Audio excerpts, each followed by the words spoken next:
Today we're going to be painting our ceramic cityscape. So you're going to start with your cityscape looking something like this, and you're going to need a cup of clean water, an empty cup for your dirty water when you're done, and a little cup to rinse out your brush in. So start by putting just a little bit of water into your individual cup so that you've got that ready and waiting for you. And you're going to be using some what we call underglazes. So to start with, these are the underglazes. They should say the color name on the lid. They should say the color name on the side here. And make sure that when you put them back together that both of them match. Like, don't take the green lid and put it on the violet container. They're twist off tops, so you're going to just twist it off like this. And when you're done with it, please twist the lid all the way back on so that it's securely fastened here all the way around. What it looks like if you don't do that is it looks kind of like this. It looks kind of lopsided. You can see how this is kind of a diagonal right here. If you do that, then all the slip or underglaze comes running out the side here, and it pools all over the place and makes a huge mess. So make sure that this is screwed on all the way, and if you have trouble screwing it on, please talk to myself, Mr. Lundgren, and I will help you screw it back on. Also, if you have trouble getting it off, ask me and I can help you take it off too.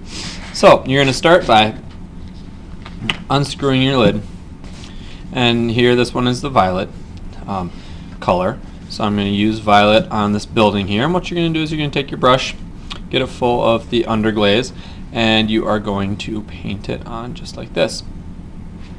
Okay, you can paint right over your windows.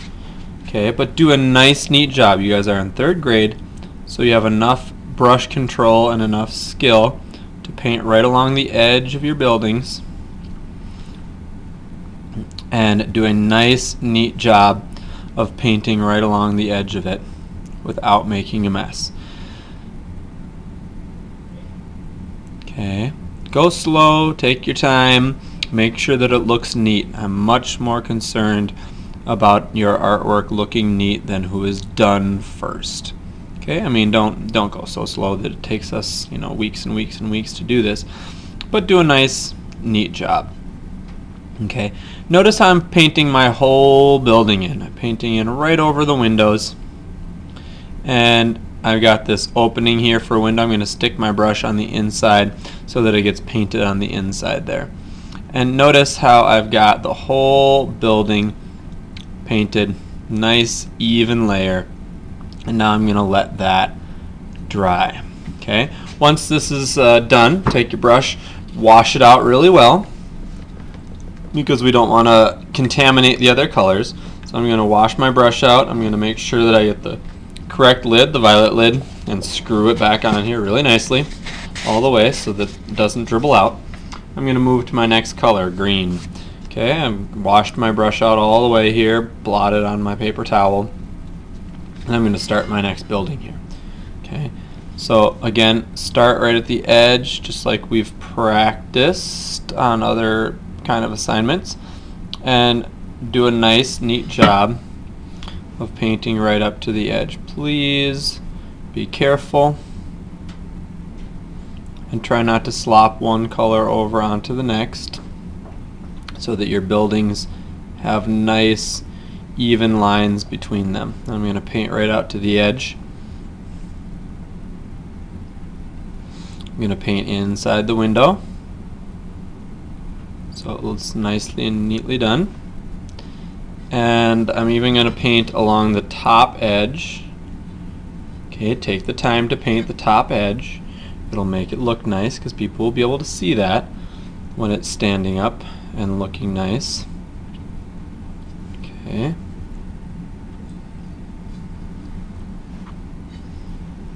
And paint the side edge. You can see how I'm tilting my artwork here.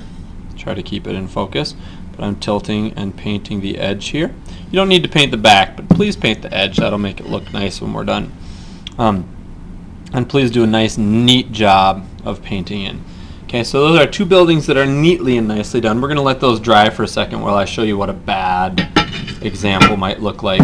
Here's one that's already been painted a little bit, And this is what, you know, pretty good painting right along here. And this is what a bad example might look like. Somebody going like this and kind of just smearing it on top and asking me, Mr. Lundgren, am I done here? This is a lousy job because number one, this person looks like they didn't do a neat job along the edges. They didn't finish painting these pinkish raw clay areas in. And they didn't paint the top edge, and they didn't paint the side edge. So if you come to me with something looking like this, I will tell you to go work on it, and I'll point those things out to you. But don't even come to me and show me something like this, because you should know better that this is lousy painting, and you missed a bunch of spots. So if you come to me with something like that, I'm going to turn you right back, because this is not third grade work. Maybe kindergarten or first grade work, but not, absolutely not third grade work. Okay. Now that our previous demonstration here has been drying a little bit, you're going to take the opportunity to do the windows. Now, when you guys are working, I'm going to have you guys do every single building first, then put your windows on. But for the purposes of this demonstration, I'm going to do the windows here so that you can see it done. You have to paint every single window in. Yes, you have to paint every single window in. Don't just leave all of your windows like this, because that's not what windows look like. So make sure that you get a gray color for your windows. If you'd like your windows to be like lights off, windows closed, get a gray color. If you want your windows to be lit up, use yellow. So you got gray and yellow. Notice how each of my windows on each of my buildings, except for the ones that are cut out here, are painted in either gray or yellow. So here we go. I'm going to take my brush, and since you guys have pressed in these textures, the gray paint should sit nicely right on top, and it might, if you go over, just kind of go into the crease around the window, and that's okay because it's hard to get that perfect. But you should have nice, neat painting right around the windows. Okay. And this does go fairly quickly. Notice how I told you to do the under color or the like main color of the building first, because then you'll be able to just paint the windows right on the top with just a little dribble on each window, rather than painting the windows first and then having to paint around all the windows. Okay, this was much quicker and is much easier. So you can see how even just in like probably less than a minute here, I've been able to fill in my windows and do a pretty nice job of it. You know, I'm being careful, I'm taking my time, but that looks pretty nice. Okay, if you come to me, as a bad example, if you come to me and you've got your windows nicely pressed in like this and you've gone like this with your paintbrush over your windows, does that look like nice painting? I ask you, no. It is not nice painting. The windows should be clearly painted the shape that they were intended to be. They shouldn't be just slopped on gray or yellow. Okay? Please do a nice, neat job. You don't want the first thing that somebody sees your artwork and the first thing they think is, wow, that's sloppy painting. And they can't even appreciate the thickness of your clay or the shapes that you used or the patterns you created. The first thing they think about is, whoa, that's some sloppy painting. It's the first thing that comes to people's minds. So please be thoughtful, go slow, and do a nice job on all of your painting. Do a nice job on the painting of your buildings. Do a nice job on the painting of your windows. And do a nice job painting the outside edge and the side edge. For the purposes of this demonstration, we're going to stop and leave it here.